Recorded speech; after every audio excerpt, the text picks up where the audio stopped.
What do you really think about the playoff? What do I really think about the playoff? I had two of you ask me different questions that we can wrap into the same segment tonight, and I'm going to read them to you. First question, honest question.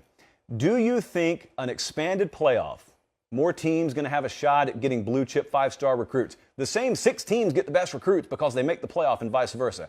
It seems that it has a chance to increase parity. So the first question is, if we expand the playoff, are the recruits going to go more places than just the top programs?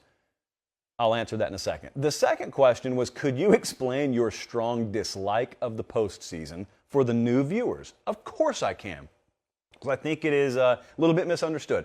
First question, will expansion spread out the talent? No, it will not. I have explained my thoughts on this several times.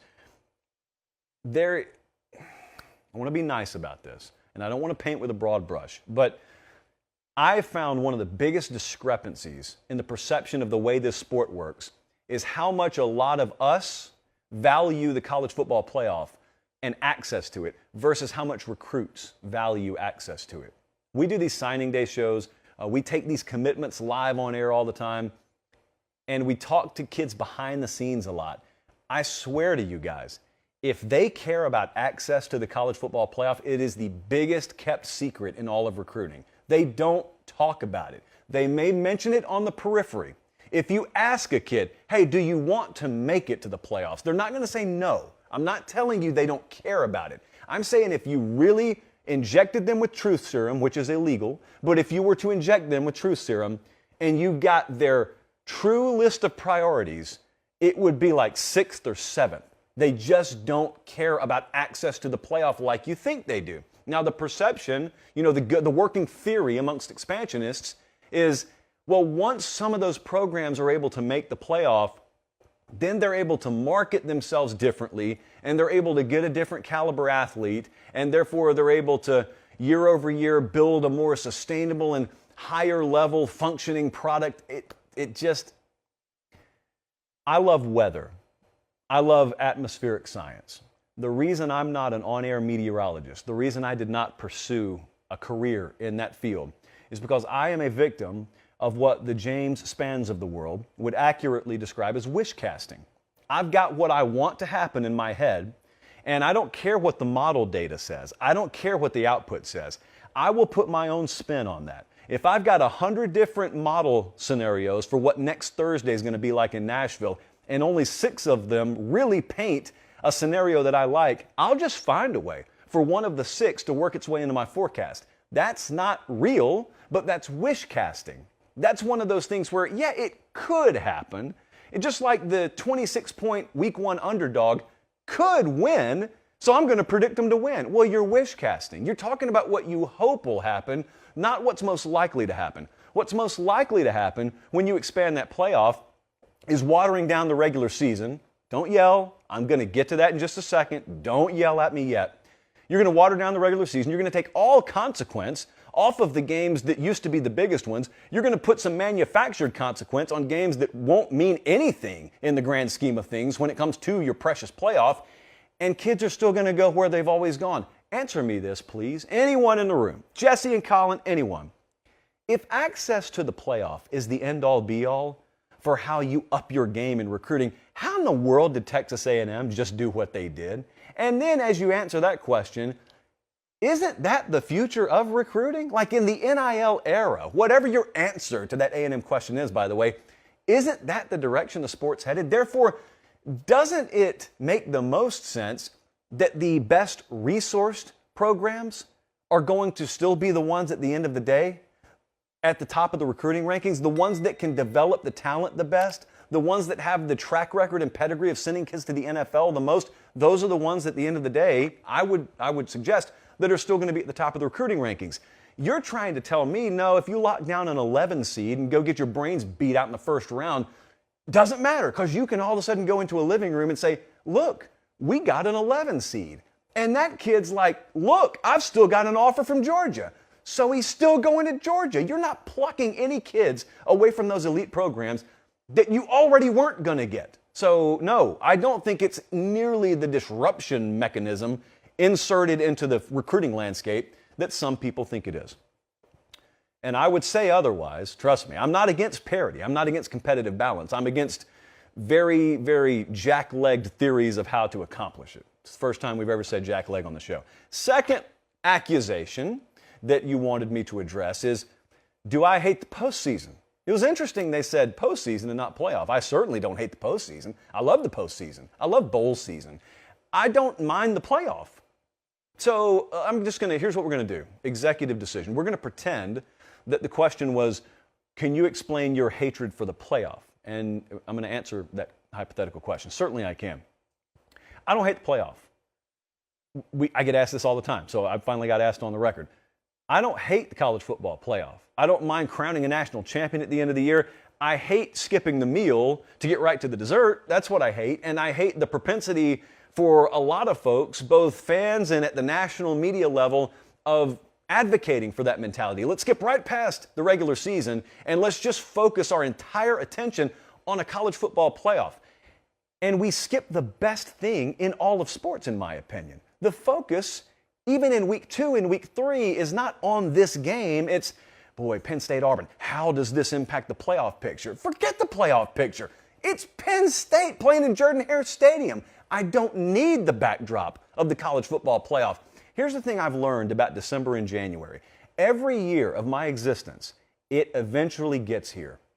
I don't have to hit the fast forward button. It doesn't matter how much I look forward to it or I resist it. It just gets here in the same amount of time that it always has taken it to get here. College football playoff, same way. It gets here. You don't have to promote it going into and out of every commercial break on networks that happen to own the contract for that playoff. You don't have to constantly inject playoff ramifications for a game to mean something. They already mean something. That's why we're playing them.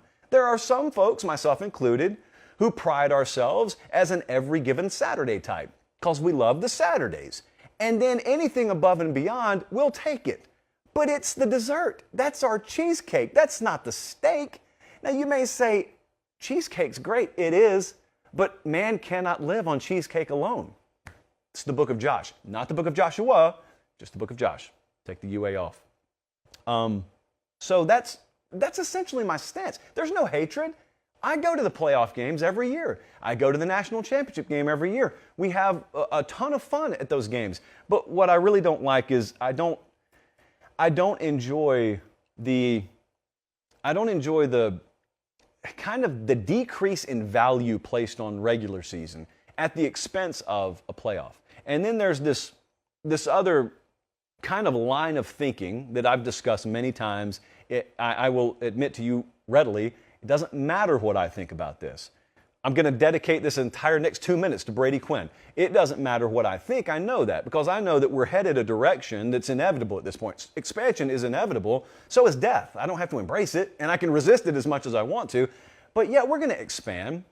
I take a lot of exception to the notion that expansion is not going to water down the regular season. Nay, it's actually going to put more emphasis on more games because why? More games will have playoff meaning.